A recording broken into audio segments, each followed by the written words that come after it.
Assalomu alaykum hurmatli kuzatuvchilar. Bugun biz sizlar bilan yana bir yangi mavzuni o'rganamiz. Bugungi o'rganadigan mavzuyimiz fanga oid va tayanch kompetensiyalar. Ushbu mavzu o'z ichida ikki rejani yoritadi. Kompetentlik nima va fanga oid va tayanch kompetensiyalar rejalari. Kompetensiya so'zi tarjimada layoqatli, munosib bo'lmoq kabi ma'nolarni anglatuvchi lotincha competere so'zidan olingan. Kompetensiya deyilganda shaxsning biror bir sohadan xabardorlik, shu sohani bilish darajasi tushuniladi. Kompetensiya ma'lum bir sohada samarali faoliyatni olib borish uchun zarur bo'lgan mutaxassislarning ta'limiy tayyorgarligiga qo'yilgan talabdir. U davlat ixtiyorida bo'lgan, oldindan belgilangan ijtimoiy talab bo'lib, u o'qituvchi, ishchining muayyan sohada samarali faoliyat ko'rsatishi uchun zarur bo'lgan ta'limiy professional tayyorgarligiga nisbatan qo'yiladi. Kompetensiyani shakllantirishga yo'naltirilgan ta'lim o'quvchilarning egallangan bilim, ko'nikma va malakalarini o'z shaxsiy, kasbiy va ijtimoiy faoliyatida amaliy qo'llash imkoniyatidir. Kompetensiyaviy yondashuvga asoslangan ta'lim o'quvchilarda mustaqillik, faol fuqarolik pozitsiyasiga ega bo'lish, tashabbuskorlik, media resurslar va axborot kommunikatsiya texnologiyalaridan o'z faoliyatida oqilona foydalanish, ongli ravishda kasb-hunar tanlash, sog'lom raqobat hamda umummadaniy ko'nikmalarni shakllantiradi. Kompetensiya o'z ichida ikki turga bo'linadi. Bular fanga oid va tayanch kompetensiyalar. Fanga oid kompetensiyalar bu asosan fan bilan bog'liq bo'lgan kompetensiyalar hisoblanadi va bu o'quvchining muayyan fan doirasida egallashi zarur bo'lgan bilim, ko'nikma va malaka munosabatlari majmuasidir.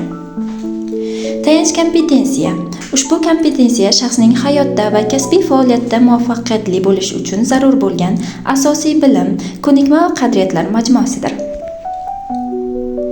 Tayanch kompetensiyalar 6 turga bo'linadi. Bular: kommunikativ kompetensiya.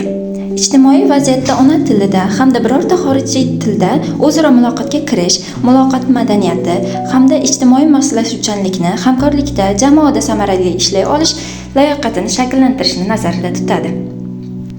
Axborot bilan ishlash kompetensiyasi. Media manbalardan zarur ma'lumotlarni izlab topa olish, saralash, qayta ishlash, saqlashni va ulardan samarali foydalanish qobiliyatini shakllantiradi.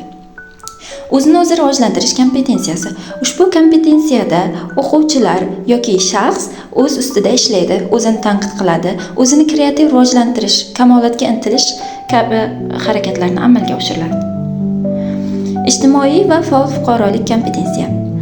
Jamiyatda bo'layotgan voqea, hodisa va jarayonlarda daxldorlikni his etish, ularda faol ishtirok etish, o'zining fuqarolik burch va huquqlarini bilish, unga rioya qilish, mehnat va fuqarolik munosabatlarida muomala va huquqiy madaniyatlarga ega bo'lish layoqatlarini nazarda tutadi.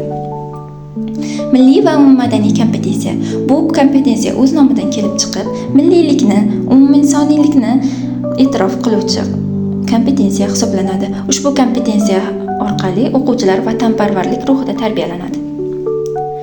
Matematik, savodxonlik, fan va texnika yangiliklaridan xabardor bo'lish hamda foydalanish kompetensiyasi. Ushbu kompetensiya orqali aniq hisob-kitoblarga asoslangan holda shaxsiy, oilaviy, kasbiy va iqtisodiy rejalarni tuza olish, kundalik faoliyatda turli diagramma, chizma va modellarni o'qiy olish, inson mehnatini shakllantiradigan, mehnat unumdorligini oshiradigan, qulay shart-sharoitlarga olib keladigan va texnika yangiliklaridan foydalana olish layoqatlarini shakllantirishni nazarda tutadi. Mazkur kompetensiyalar umumta'lim fanlari orqali o'quvchilarda shakllantiriladi. Xulosa qilib aytganda, kompetensiyaviy yondashuv inson faoliyatida har tomonlama kompetentlikni shakllantirish, hozirgi zamon jamiyat va ta'limining asosiy sharti hisoblanadi. Bu talab o'qituvchi, pedagoglar faoliyatiga ham bevosita daxldordir. Bugungi bermoqchi bo'lgan ma'lumotlarim shundan iborat edi. E'tiboringiz uchun rahmat.